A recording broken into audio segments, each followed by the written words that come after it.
I realized, who am I? Okay. Only thing you could say is that Jet. He from the west side. He from the bluff.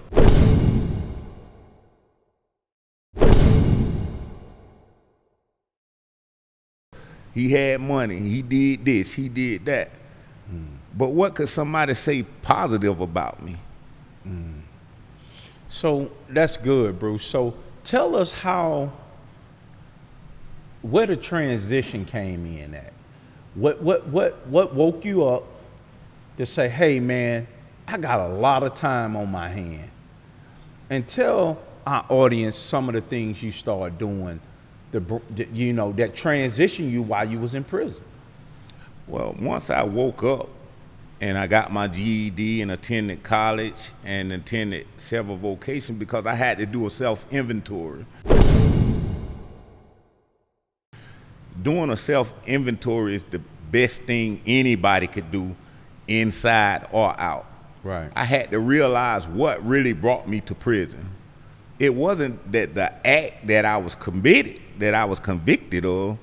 I had to go all the way back to when I first started cutting school, when I first started stealing, when I first started selling drugs, when I first started stealing cars. I had to go all the way back then and see what set that pattern. Right. So you went to the root. I had to go to the root. Okay. And then once I went to the root, I was like, okay. So then I had to make a list of my shortcomings. Okay. No education, no communicative skills, no job skills. So I say, so shoot, if I sit here 15, 20 years, get out, I ain't never worked. I ain't got no high school diploma. Wow. I ain't been out the hood. I don't know how to speak to people. I don't know how to interact with other people. And that's what started me on my transit to bettering myself. Okay. And once I got to a point to where I was bettering myself, I looked around me and saw a bunch of guys that reminded me of me when I first came in the system. Okay. And that made me want to help them. Like guys pulled my coat, but I wanted to help them in a manner to whereas they could take this with them for the rest of their life. I wanted to coach them on life skills, on how to be a good father. And people would ask me, how you gonna tell somebody how to be a good father and you locked up all your kids out there? I learned what a good father was by doing an inventory on my own father and then doing an inventory on my pops. My pops is the man my mom's married after I was arrested, but he had been around in my life for a long time. He coached football and baseball and stuff. He was actually my coach. And he was trying to pour something positive in me, but at the time, I was already out there. And I saw how he took my siblings in as his own. The whole 22 years I was in prison, my biological father came and saw me one time. But Pop made it his business to come see me, whether I was acting out. It was time he would come down there. I was in the hole from fighting or doing something stupid, and he couldn't see me. And he would talk to me. He was like, man, do the right thing in here. If not for you, think about your mama. Because every time we come down here to see you and we can't see you, they don't tell us nothing. They not communicating with us. That you thinking you're a man, but you her son. You were her son before you even thought about becoming a man. Wow, that's deep, Bruce. So what did you start doing inside of prison? Tell me a little bit about your spiritual journey and your journey to just starting new things. You started something inside of the institution that I would love for you to share. Me and Bruce, we met in prison at Hancock State Prison, and man, he was an impressive guy. So tell us a little story about how you start really giving guys things that they could take on the other side. Well, first and foremost giving honor and thanks to God.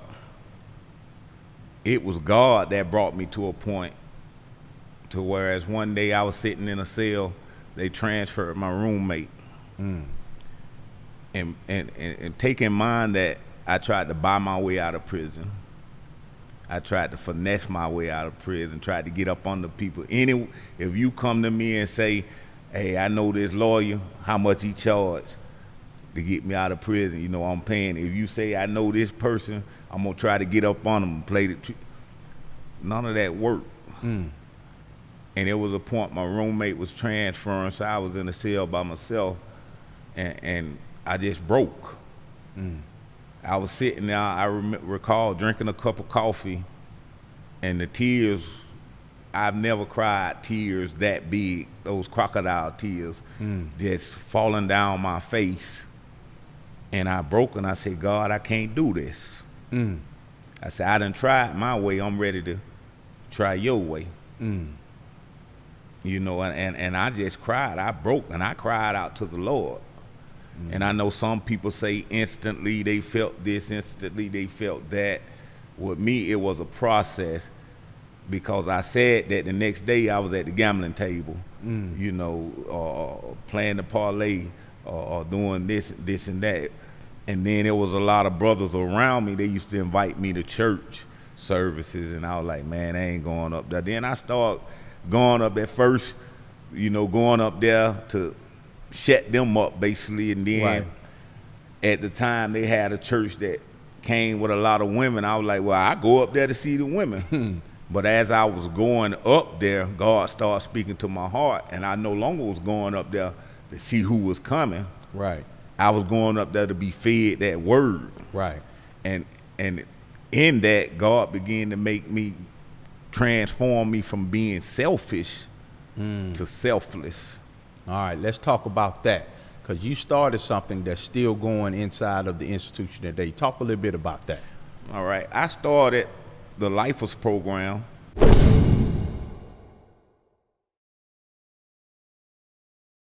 The Lifers group, and I also started the Lifers Mentors program. And what that was, I got a bunch of guys that had life sentences, and we said we wanted to make a difference and make a change, not only for the institution, but for these guys that had shorter sentences that were getting out. And this program I started, it consisted, like I say, of lifers, and we met once a week with these most young guys, and we mentored them. If they were going through something, we would talk to them. We talked to them about their spirituality, and we wanted to get them to understand that the world doesn't owe you anything. Life is what you make it. And we tried to get them to understand that the last resort should be no resort, because most people say, I won't go back to the street unless it's the last resort, and that last resort comes so quick. So we wanted them to say, we won't go back to the streets at no resort. I always say this, I will sweep the streets of Atlanta with a toothbrush if I have to take care of my family, because we teach them that pride can be your biggest enemy. Ego could be your biggest enemy, because most of us that were in prison committed crime because of them or they. And that's those people on the outside who we never met before, what they think. When I committed my crime, not one time that it was what I thought. It was, and I got to straighten their business because they'll think I'm weak. They might think I'm soft. I've never met them or they. Wow, that's good, man. That's good. So eventually, Bruce, you was found suitable for parole. Talk about that particular day. Well, what happened, to back up a little bit, I was interviewed by the parole board, and it was during one of my mentoring sessions. And the CERT team, they came and got me and were like, you got an interview. And we had a group of young men that were about to get out. And I had been interviewed before. Every time they interviewed me, they set me off. And that time I just didn't want to be, I needed to be in there with the young guys. And I asked, could I be excused? I told them, basically that, look, whether I'm inside or outside these fences, I'm gonna make a difference in somebody's life. I said, right now I got a group of young men that getting out shortly, and I want to make sure that they're not like I was. Could I be excused? And they kind of looked at me dumbfoundedly. The search team actually wanted to lock me down because they thought I went crazy. Right. But that was God putting that selflessness in me. I wasn't worried about me no more. Wow. And they allowed me to go back. And when the guys, I told them what went on, they was like, you came back quick. I was like, yeah, I told them I need to be over here. And they were like, man, you done lost your mind. But, it is what it is. And a couple of months later, they called me to counsel, like, man, you made parole. Wow. And I was like, what? Wow. It was a shock that I made parole. It shocked me, not saying that I wasn't looking for it. Right. It shocked me. Just the way it happened. Yeah, it's like, yeah. Wow, you made parole. That's good, Bruce. So in these next few minutes, man, I believe that somebody from 18 to 24-year-old gonna be watching this podcast. I believe that. Mm-hmm. And I want you to speak to your 18-year-old self, because I think you have something very significant that people need to hear, that transition between you transitioning out of prison and then watching something happen in your life. So I think you can speak to your 18 or 24-year-old self, but just take a minute, man, and if somebody that age watching this, give them something, man. This is what I would say to my 18-year-old self. Slow down. Don't rush to be grown. There are things out here that at that age we don't understand. We don't understand about principalities, and we don't understand that there's an attack on us at that age. Because at that age, you're still soaking up everything. I would tell my 18-year-old self, don't take for granted a good education. That's good. Because what you learn in high school shapes who you're gonna be and what you're gonna do. I would tell my 18-year-old self, get a job. It's actually easy. It's easy to work. And I would also tell my 18-year-old self that it's actually harder to get in trouble than you think it is. I would tell my 18-year-old self, don't worry about they or them, because you'll never meet them. Wow. They'll never come see you if you get in trouble. Wow. Wow. They'll never put money on your books if you get in trouble. Wow. That's good, Bruce. That's good. In closing, man, you just got to share this. You came home, and I remember having a meeting with you in my office, man. Well, when I came home, note that my son, his mom was about 7 months pregnant with him when I was locked up. And as I got out, he went in. Wow. And it was at that point that I felt what my mother must have went through. Wow. But having a good network of people that you could turn to, because I came to Greg and I boo-hooed. I was like, look, man, my son just went in there. They just sending him to straight 40 years. So, Bruce, you saying when you got out, your son's mother was pregnant. Now, when I went in, she was when you pregnant. went in, so you were never able to spend time with your son On the outside. On the outside, and when you were coming out, he was going in. The week before I got out, he went in. Wow. And right now, he's currently at the prison that I went home from in the same dormitory, in the same exact cell. Wow. Wow. Man. And having conversations, and I'm proud of my son. I'm proud of the man that he's becoming. I'm proud of him and his spirituality and his relationship with God. Yeah. But I'm proud of him telling me what it felt, what he went through with me not being there. Wow. And that's a whole nother podcast. But, Yeah, that's a whole nother podcast. But we're talking about how do we punish a child.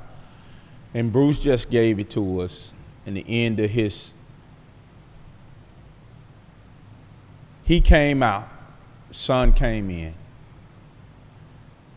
And this is why we're doing this podcast, man. We want young people to understand the severeness of the things that you might do right now, how they can come back.